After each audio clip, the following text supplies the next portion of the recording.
Imagine करो 5 से 6 साल अपने जिंदगी के सबसे इंपॉर्टेंट साल चार्टेड अकाउंटेंट यानी सीए बनने में लगा दिए। दिन रात पढ़ाई की एक प्रेस्टिजियस प्रोफेशन के लिए।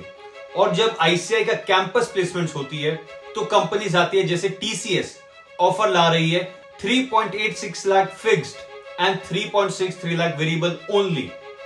ये कंपनी का ऑफर लेटर है। अब सोचिए ये अमाउंट आज के दिन एक बीकॉम ग्रेजुएट को भी मिल जाता तो फिर सीए बनने का फायदा क्या हुआ। मीनवाइल यहां की कंपनीज के हेड बोलते हैं this is due to skill gap that we are offering this salaries. TCS के चीफ एचआर बोल रहे हैं we are actually paying based on the talent.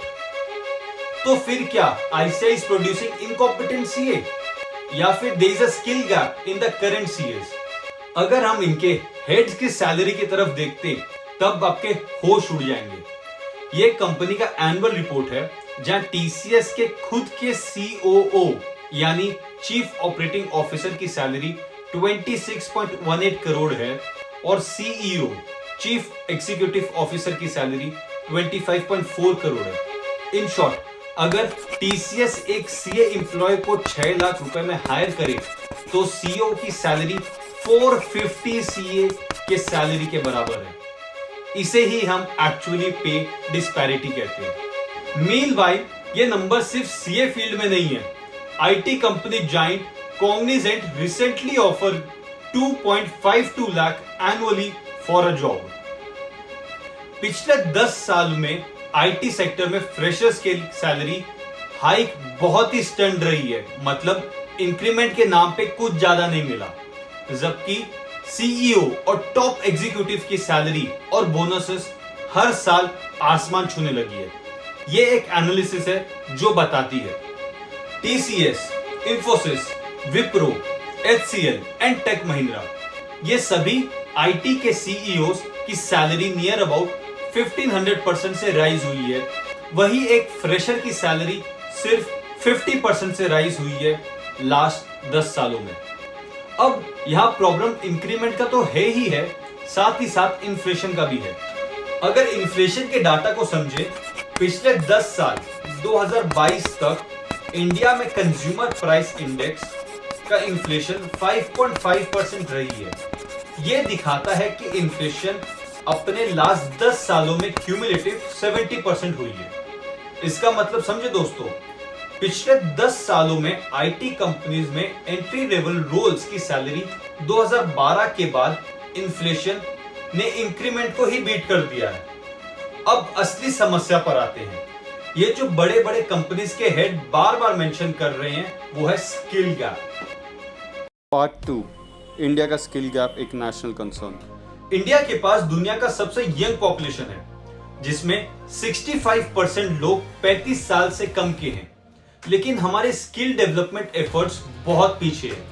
National skill development corporation के रिपोर्ट के मुताबिक सिर्फ 20% वर्कफोर्स को फॉर्मली स्किल्ड कहते हैं, जहां 80% को अनस्किल्ड या सेमी स्किल्ड कहते हैं। यह स्किल गैप इंडिया की ग्रोथ के लिए बहुत चैलेंजिंग है और अब समय आ गया है गवर्नमेंट स्किलफुल इंडिया की तरफ और जोर बढ़ाए। इंडिया में काफी बड़े कॉर्पोरेट लीडर्स हैं जिन्होंने ओपनली कहा है कि इंडियन यूथ में स्किल की कमी है। जैसे कि नारायण मूर्ति, इंफोसिस के को फाउंडर, ने कहा कि ग्रेजुएट्स जो प्रोड्यूस हो रहे हैं इन एजुकेशनल इंस्टीट्यूशन से, इनमें इंडस्ट्री के लिए रेडी ही नहीं है। उनमें बेसिक स्किल्स की कमी है। एक रिपोर्ट के मुताबिक 53% इंडियन बिजनेसेस फेस करते हैं स्किल्ड लेबर की प्रॉब्लम, जिसके कारण उनके ग्रोथ को इंपैक्ट होता है। अब इस प्रॉब्लम को सॉल्व करने के लिए समझते हैं जर्मनी जो 4th लार्जेस्ट इकोनॉमी है वो क्या करती है। वहां के कंपनीज जैसे सीमेंस, वॉक्सवैगन, बीएमडब्ल्यू ने डुअल एजुकेशन सिस्टम को अडॉप्ट किया है, जहां स्टूडेंट को क्लासरूम में एजुकेशन के साथ साथ प्रैक्टिकल ट्रेनिंग भी मिलता है। ये इंश्योर कराता है कि जब वो ग्रेजुएट हो तो पूरी तरह जॉब के लिए रेडी हो। तो जैसे सीमेंस कंपनी अराउंड 10,000 स्टूडेंट्स को up to date latest innovative training देते हैं ग्लोबली, जिसमें से जर्मनी से ही लगभग 7,000 को हायर किया जाता है।